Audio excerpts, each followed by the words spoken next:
बोले गोविंदकर महाराज की, बोलिए महाबालेश्वर दयाल की, बोलिए मानगढ़ धाम की, बोलिए बेणेश्वर धाम की, बोले ज्योतिषर महाराज की, बोलिए संत सुरमाल दास महाराज की, बोले सब भक्त संत की जय हो।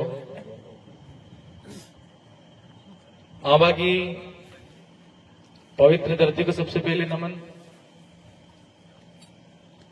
आज का रात्रि जागरण कार्यक्रम है। इस अवसर पर मेरी बात शुरू करने से पहले मैं इस गांव के कुल के धनी को नमन करता हूं, कुल की माता को नमन करता हूं। हमारे बीच में हमारे पुरखे जो यहां पर मौजूद हैं, महाबालेश्वर दयाल गुरु गोविंद महाराज, कालीबाई कलाश्वर, बाबा साहब भीमराव अंबेडकर और भगवान बिरसा मुंडा, उनको भी नमन करता हूं। और स्थानीय यहाँ के तमाम बड़े बुजुर्ग युवा साथी, मेरी मातृशक्ति, मेरी बहनों और मेरे प्यारे बच्चों, आज के इस अवसर पर मैं सबसे पहले तो आप इतने समय तक बैठे हो, लगभग 2 बजने आ रहे हैं। यह कार्यक्रम रखने से पहले तुमने मन के अंदर सोचा होगा कि हमारे को इस कार्यक्रम को आयोजित करना है। इसको सफल बनाने के लिए पूरे मन के साथ में, तन के साथ में, धन के साथ में बैठे हो। मैं आपको खूब खूब धन्यवाद जोहार अर्पित करता हूं। बीच बीच में बहुत ऊर्जावान बात हुई, बड़ी ताकत के साथ में भाई राजकुमार जी, भाई लक्ष्मण जी, गुरु जी और जितने भी वक्ता बोले, बहुत एनर्जिक बातें थी। कुछ कुछ बातें आप सबको कड़वी भी लगी होगी, लेकिन इस पांडाल के अंदर जितने मौजूद हैं, जहां तक जानकारी है, बहनें और माता नहीं होंगी या पहली बार यहां पर, जैसे कार्यक्रम भी पहली बार हुआ तो बैठी होंगी, लेकिन 70-80% युवा साथी जितने भी हैं भजन कीर्तन वाले, वो अपन बैठ के जन जागरण करते ही हैं। लक्ष्मण जी का गुस्सा जायज था, क्योंकि किसी आदमी का बार बार मेहनत करने के बाद में भी हमारे उद्देश्य को, अगर हम क्या कहना चाहते हैं कि ये क्यों कर रहे हैं, अगर वो वहां का स्थानीय आदमी नहीं समझता, और हमारी जो मेन बात तो दूसरा समझे ना समझे, लेकिन हमारी विचारधारा का कार्यकर्ता तो जरूर समझना चाहिए। इस कार्यक्रम के लिए चाहता तो मैं भी स्टेटस रख सकता था, मैं भी बात कर सकता था, लेकिन मेरे करने के पीछे एक जनप्रतिनिधि कर रहा है, ये होता है। लेकिन मेरी भी ये इच्छा रहती है कि वास्तव में समाज के अंदर एक स्वैच्छिक रूप से स्वविवेक से जन जागरण और जन जागरण के अंदर आने के लिए कितने प्रेरित लोग हैं। एक क्या ने केवा माथे जाऊं कि ने खाधा माथे जाऊं, ने एक स्वतः मन में जाग, मैं आत्मा में थी जाना मारा कार्यक्रम में, समाज में कार्यक्रम में जाओ से मैं उगे ना आवे, बेयम फर्क है। तो मैं आप सबको इस अवसर पर कहना चाहूंगा कि आप सबने ऐसा 12 तारीख का कार्यक्रम आयोजित करने का सोचा और कार्यक्रम रखा। साथियों, आप सब जानते हैं हम जिस विचारधारा से आते हैं, उस विचारधारा के माध्यम से हम आज की तारीख में ये कहते हैं कि हमारा आदिवासियों ने ये कर दिया, आदिवासियों के साथ में ये हो रहा है, आदिवासियों के साथ में वो हो रहा है, आदिवासियों के साथ में शोषण हो रहा है, अत्याचार हो रहा है, सरकार सही नहीं कर रही, नेता सही नहीं कर रहे। बात सही है, लेकिन आज अगर अपन सही मन से देखें तो मुझे ऐसा क्यों लगता है कि आदिवासियों का दुश्मन आज की तारीख में सबसे बड़ा आदिवासी है। और आदिवासी इसलिए है कि अगर आप बात करते हो तो सबसे पहले आपका विरोध आदिवासी ही करेगा। और आदिवासियों के अंदर आपको ऐसा नहीं लग रहा। मुझे कार्ल मार्क्स की एक बात याद आती है कि कार्ल मार्क्स ने एक बात कही थी कि इस दुनिया के अंदर सारे जाति समुदाय एक दिन सभी खत्म हो जाएंगे और 2 ही वर्ग खड़े होंगे, एक पूंजीपति और एक गरीब, एक पूंजीपति और एक मजदूर वर्ग। मुझे विधायक बने हुए 1 साल लगभग हुआ का, 13 महीने और 4 महीने 3.5 महीने में जेल में रहा। लेकिन मेरे को ऐसा लगा कि जिन जिन लोगों के साथ पास में बड़ी बड़ी गाड़ियां हैं, जिन लोगों ने आप लोगों ने छोटे मोटे स्तर पर वोट देकर बड़े बनाए, जो लोग हमारे समाज का सर्टिफिकेट लेकर नौकरियां कर रहे हैं, जो लोग छोटा मोटा धंधा करके पैसा कमा रहे हैं, और जिन लोगों के पास में बड़ी बड़ी गाड़ियां हैं, बंगले हैं, वो लोग इस जन जागरण की मुहिम के अंदर नहीं आ रहे। क्या आपको ऐसा महसूस हुआ कि नहीं हुआ? अगर मेरी बात गलत हो तो आप बताना। और ऐसा हो रहा है तो ऐसा क्यों हो रहा है? कुछ लोगों को तो पंचायत लेवल पर बार बार वोट देके आपने बड़े बना दिए। तो आज की तारीख में पंचायत के अंदर जो गरीब आदमी है, हमारी विचारधारा का आदमी, उसको दबाने का और उसको फंसाने का काम भी वही कर रहे हैं। यह एक पंचायत की बात नहीं, पूरी विधानसभा की बात है। और अगर गौर करो तो पूरे भील प्रदेश में यही स्थिति है। तो क्या हम लोग जिन लोगों को आगे बढ़ाते हैं, जिन लोगों को बड़ा करते हैं, क्या वही आदिवासियों के साथ में जब कोई बात हो दूसरी तो शोषण करने का काम करेंगे? सोचने वाली बात एक नहीं है। तो मुझे कभी कभी महसूस होता है, कभी कभी नहीं, हर बार महसूस करता हूं कि वास्तव में आज की तारीख में हमारे पास में दो वर्ग बन गए आदिवासियों के अंदर भी। आदिवासियों में एक सक्षम वर्ग है और दूसरा आदिवासियों में गरीब वर्ग है, मजदूर वर्ग है।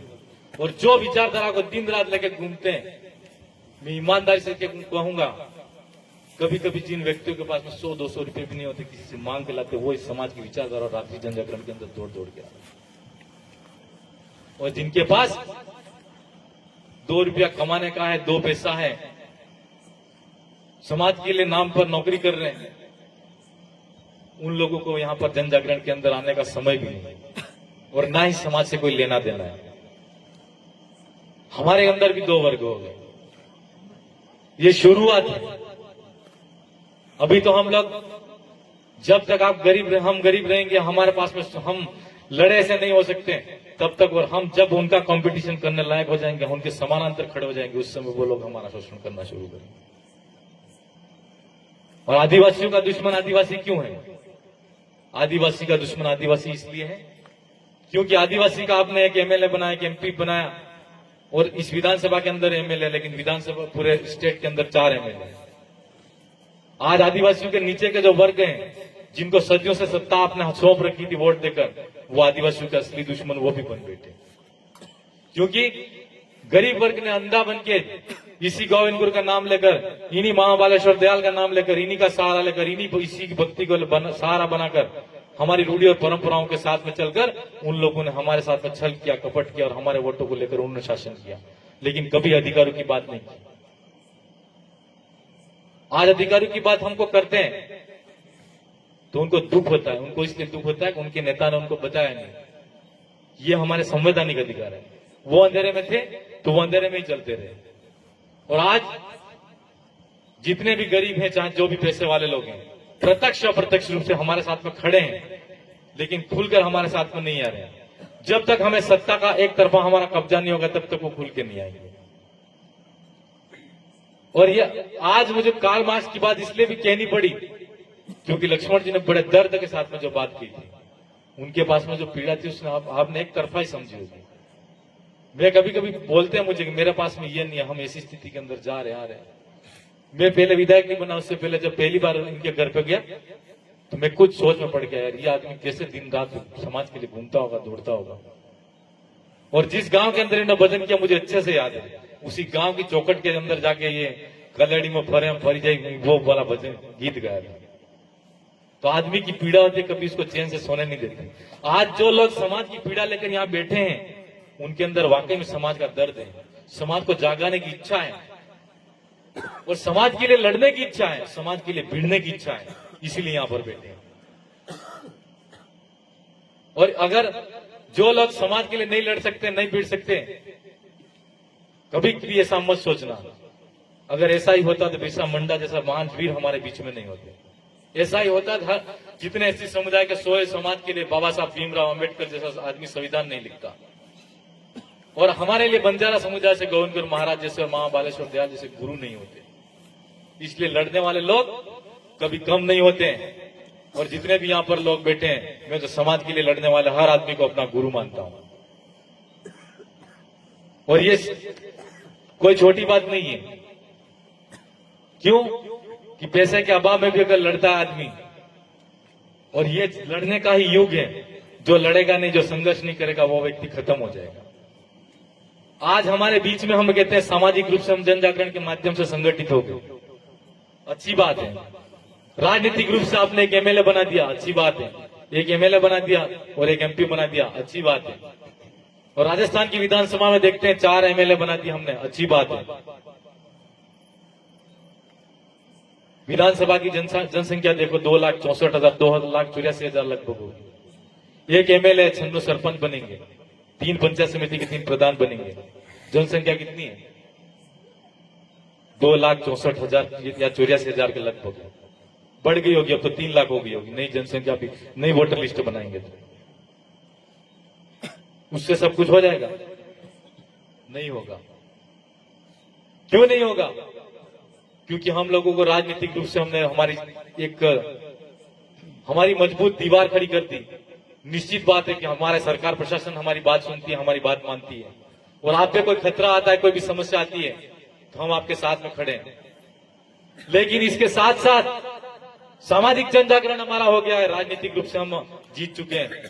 मेरा आप सबसे सवाल है, जितने घर के अंदर बेरोजगार युवा बैठे हैं, सरकारी नौकरी में जाएंगे हम, कितने जा सकते हैं? थोड़े बहुत जा सकते हैं। किसी आदमी को एमएम, बीएड या एमफिल, पीएचडी करने की कोई जरूरत नहीं होती अगर वो छोटा सा भी कोई टेक्निकली काम या बिजनेस करे।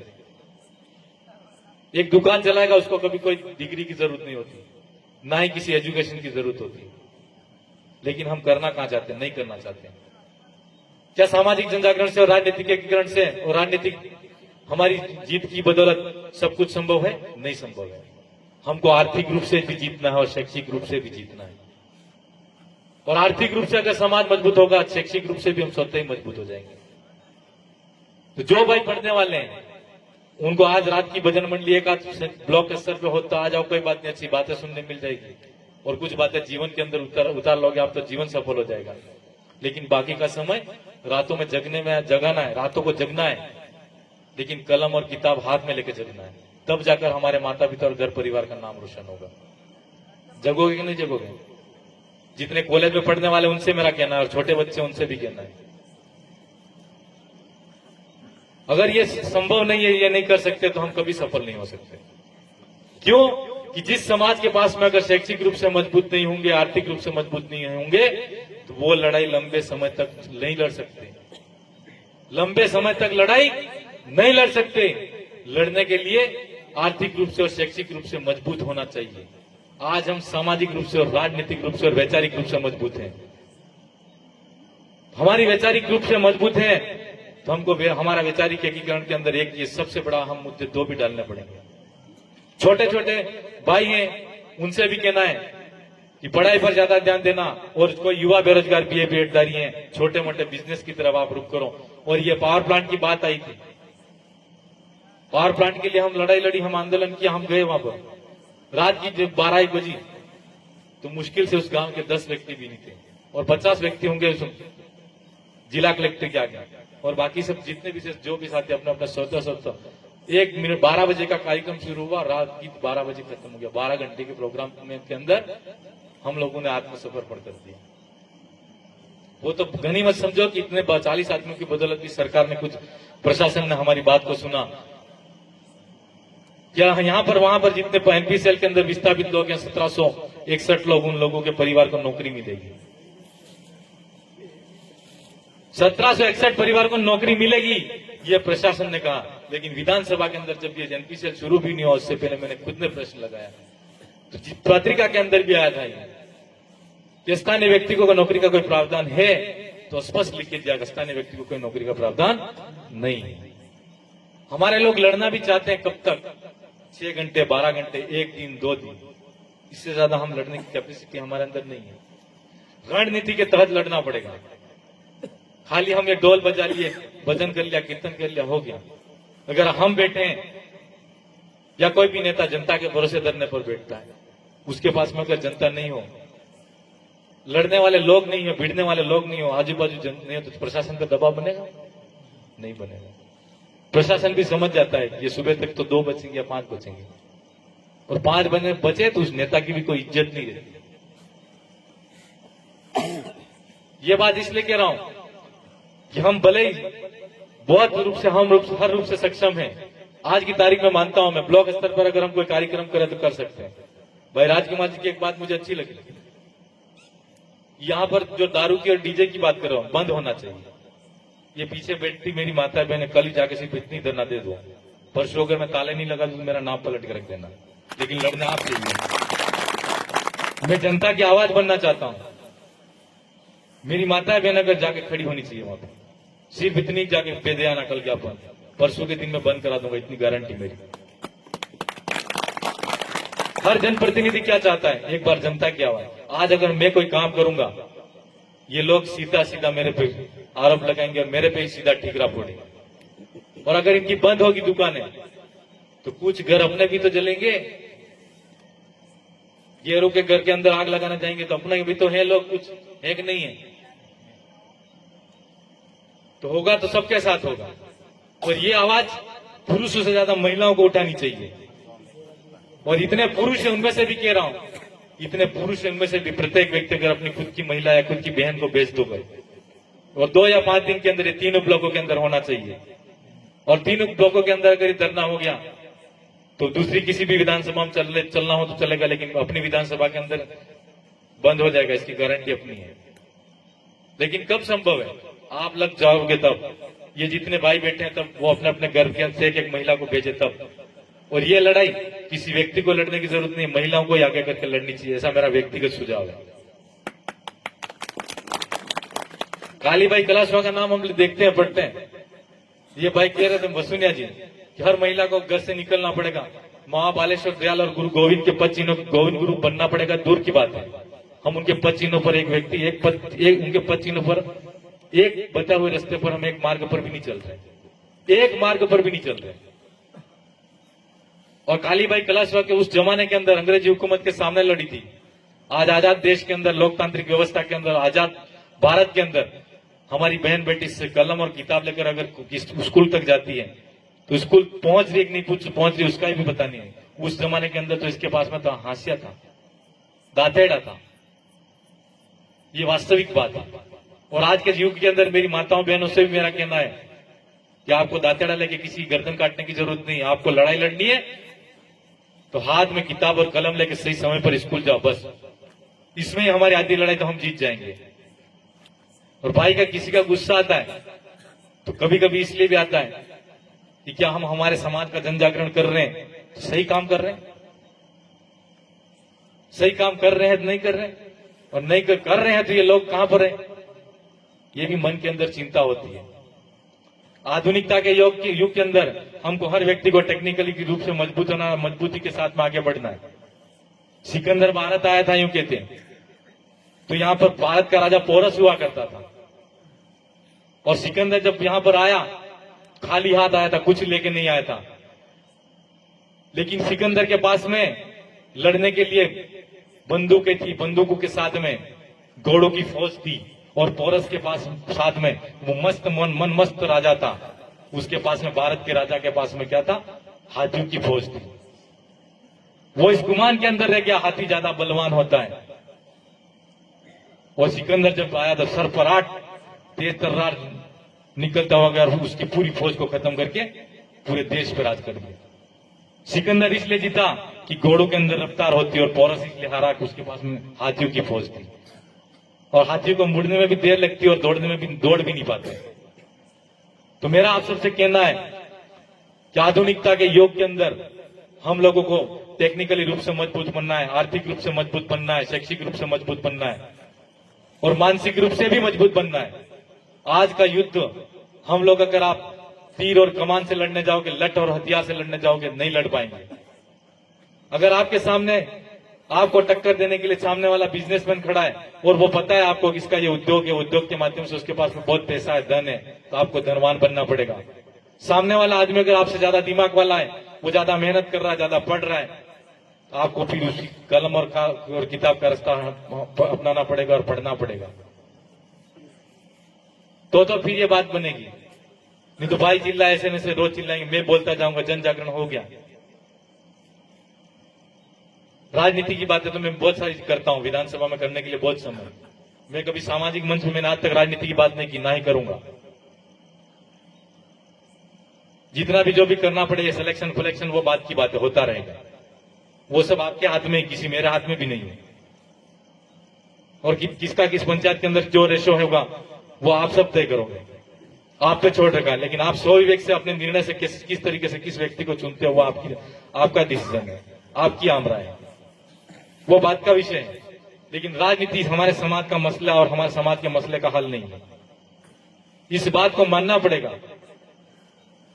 और कोई शुरुआत ना करे।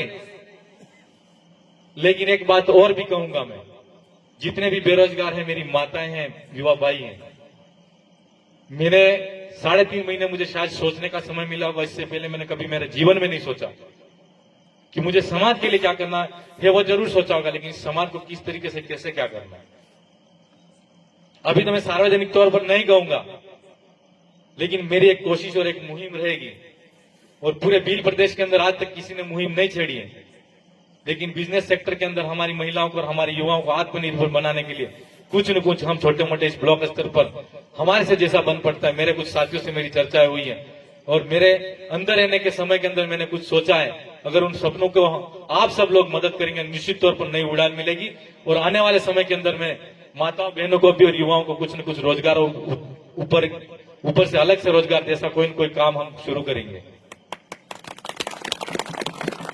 क्यों कि हम नेता बहुत बनाते आए और बहुत आगे भी बनाने हैं, नहीं बनाने वो नहीं कह रहा हूं, बनाने हैं। क्योंकि राजनीति हमारे समाज की सुरक्षा का कवच बनेगी और वही सुरक्षा के रूप में हमारे साथ में खड़ी होगी। लेकिन नेता अपना काम करेंगे, शिक्षक अपना काम करेंगे, भक्त अपना काम करेंगे, लड़के खुद पढ़ाई में अपना काम करेंगे, माता बहनें खुद अपना काम करेंगी। जिसको अपनी अपनी जिम्मेदारी अगर घर परिवार और समाज के तौर पर मिली है, वो स्वतः अपने अपने जिम्मेदारी के साथ में अगर वो अपना खुद का काम कर लेगी तो इस समाज को किसी के सहारे की जरूरत नहीं, समाज का कारवां स्वतः ही बढ़ चलेगा। अपना अपना काम हम जिम्मेदारी से करने चाहिए, नहीं करना चाहिए। अभी थानों की बात आती है, थानों के अंदर लूट मच रही, पैसा खा रहे, सब कुछ हो रहा है। दे कौन रहा है? दे कौन रहा है? और देने के बाद में बोलेंगे लक्ष्मण जी को, राजकुमार जी को, मेरे जैसे को, शंकर जी गुरु जी को, कि राहुल जी को, कि मारसा को, कैसे बोल। सर हम तो गए थे 10,000 रुपये दे के आ गए, फिर मैं देने के बाद में वापिस थोड़ी दिलाऊंगा। देने से पहले बोलो। और इसको एक बार बोलता है, एक बार दे मत दो, बार बार बोलने दो उसको। छोटा मोटा 151 के मामले के अंदर 5,000 10,000 रुपये ले रहे हैं, मुचल के में 200-500 रुपये भर के जमानत हो जाती है। और आपसी सहयोगी में कि जैसे कोई लड़ाई हो जाती है, सामने दोनों रिपोर्ट लेना चाहते हैं, उसमें भी 10-10, 20-20 हजार रुपये ले रहे हैं। दे क्यों रहे हो? वो ले नहीं रहे, अपन दे रहे हैं। मांगने वाला कुछ भी मांग देगा।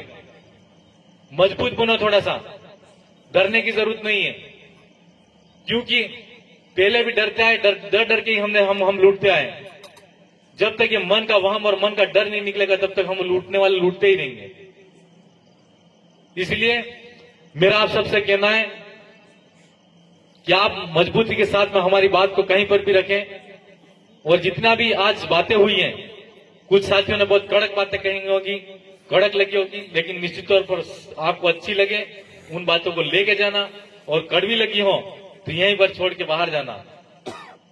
क्यों कि यहां पर जन जागरण में कोई कैसी भी बात कह देता है तो उनको बड़े गौर से सुनना है आपको। आप सब साथियों ने यहां पर इतना भव्य तरीके से कार्यक्रम आयोजित किया। मुझे लगभग 2:15 हो गए, आगे सुबह का भी कार्यक्रम होगा, आप सबको भी जाना होगा, कई साथी वक्तागण बाकी हैं। मैं ज्यादा लंबी बात नहीं कहूं, मेरा राजनीतिक तौर पर मैं किसी यहां पर कोई बात नहीं कहूंगा। आप सब साथी ने, गांगरतलाई से टीम आई हुई है, कांदला से आए हुए हैं, और यहाँ स्थानीय जितने साथी हैं, बागीदरा के बीसीसी, तमाम जितने साथी हैं, मेरी माताएं बहनें, आप सबको मेरी तरफ से खूब खूब धन्यवाद, जोहार। आप सबने मेरी बात को सुना, उसके लिए धन्यवाद, जोहार।